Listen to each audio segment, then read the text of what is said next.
देशभरात नाही जगभरात, तिकडे ट्रम्प असो, तिकडे प्युटिन असो, इकडे कोणी असो, जे डिक्टेटरशिप किंवा जे हिटलरशाहीकडे चालले त्यांना सर्वात जास्त भगवान महावीरांचे विचार लागू होतात आणि त्यांनी इथे वळावं आणि बघावं. आणि राज्यकर्त्यांनीच महापुरुषांना लिमिटेड ठेवलं, रिस्ट्रिक्ट केलं राजकारणासाठी आणि वोट बँक पॉलिटिक्ससाठी.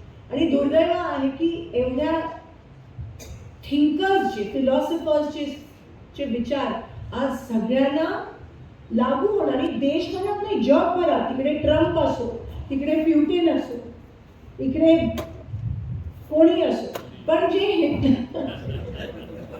जे डिक्टेटरशिप किंवा जे हिटलरशाहीकडे चालले त्यांना सर्वात जास्त भगवान महावीरांचे विचार लागू होतात आणि त्यांनी इथे वळावं आणि बघावं.